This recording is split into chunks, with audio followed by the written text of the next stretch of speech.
Abri, em busca da valorização do recreador.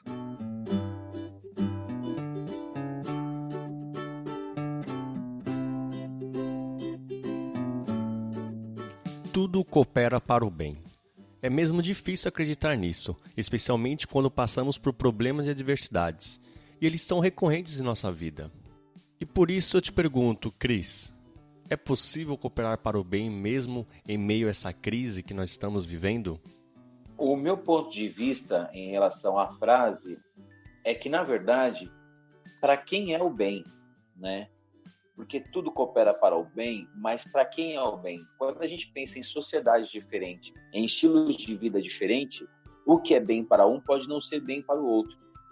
Então, assim, na verdade, cooperar para o bem depende muito de onde você está olhando. Porque o seu ponto de vista, os seus princípios pessoais não são os princípios do outro. Então, talvez o que seja bom para um não seja bom para o outro. É até a ideia de quando a gente pensa na ideia, não faça para o outro aquilo que você não gostaria que fosse feito com você. E, na verdade, a gente deveria pensar que não faça para o outro aquilo que ele não gostaria que fosse feito com ele. Isso é respeitar o espaço do outro. Não fazer do outro uma extensão nossa. Então, na verdade, as pessoas realmente têm uma intenção de, quando se pensa em bem, de que está fazendo bem. Então, quando a gente pensa em bem, a gente tem que pensar de qual olhar a gente está falando. Porque talvez para um cara, tirar algo de alguém que é muito rico e dar para o pobre é bom. E para o cara que talvez tenha muito dinheiro, ser tirado aquilo que é dele, que ele conseguiu com muito trabalho, é ruim. Então, de qual olhar que a gente está falando? Para definir relação de bem ou mal, de bom ou ruim. Cris, em relação às lives que o pessoal está realizando no Instagram, no YouTube, Facebook, falando que são para ajudar os pais, são para ajudar as crianças que estão ansiosas em casa, isso também é cooperar para o bem? A intenção sempre é muito boa, né? Uhum. A gente sempre pensa para onde que essa intenção quer me levar. A gente tem aí, em Freud, a ideia do narcisismo, que é essa ideia de querer nos colocar em tudo. Então, é projetar no outro aquilo que para mim é bom, saca? Então, o que acontece? A gente sempre tem... E aí é pensar no outro como extensão nossa. Eu sempre falo que nós vivemos em uma sociedade do umbigo gigante, né? Então, a gente olha para o próprio umbigo mesmo sem querer. Muitas vezes o cara faz a live por uma necessidade de aparição, por uma necessidade de estar presente, aquela ideia de que quem não é visto não é lembrado. Então, a segunda intenção do cara, a segunda intenção do cara é: a pessoa precisa lembrar de mim quando ele for contratar algo.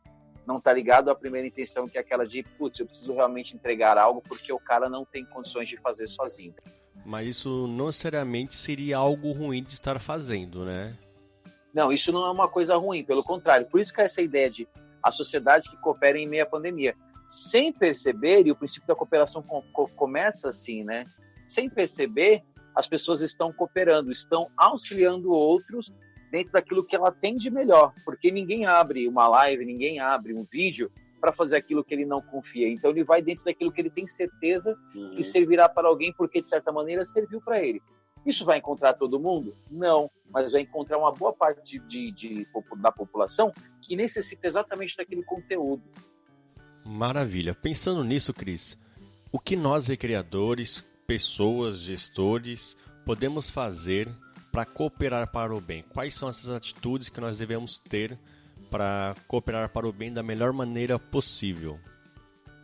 O que eu penso sempre a gente precisa do movimento de escuta. Hoje, mais do que nunca, as pessoas precisam ser ouvidas, as necessidades precisam ser ouvidas. Muitas vezes a gente só entrega e a gente não é nenhuma ideia de ter o feedback, mas é de uma conversa, e a partir da conversa preparar algo para ser entregue. Então aí a nossa entrega será muito mais assertiva, porque está dentro de uma necessidade real e não de uma necessidade unicamente minha, que eu acredito que o outro também tenha, mas de algo que realmente o outro precisa. Então, para mim, o melhor movimento para a cooperação é o movimento de escuta. Eu preciso ouvir o outro. E às vezes escutar é muito difícil. Porque quando eu escuto coisas que eu não aceito, coisas que eu não quero. E aí talvez eu precise olhar para mim e falar, opa, peraí, eu preciso agora ter um olhar diferente. Eu gosto muito de uma frase do filósofo Leonardo Boff, que fala que o ponto de vista nada mais é do que a vista de um único ponto. Então, e eu bato muito nisso. Para ouvir o outro, eu preciso estar pronto. E às vezes eu não estou pronto para ouvir, só para falar. Maravilha. E Cris, para encerrar, cooperar é? Cooperar é estar com o outro, cooperar é ser com o outro, cooperar é ser juntos. E para ser juntos é preciso estar, e para estar é preciso entender, e para entender é preciso escutar. Para mim isso é cooperar. Então, para a gente de fato cooperar em meio a essa pandemia, é necessário, mesmo que no âmbito virtual, estejamos mais uma vez juntos com o mesmo objetivo. É isso.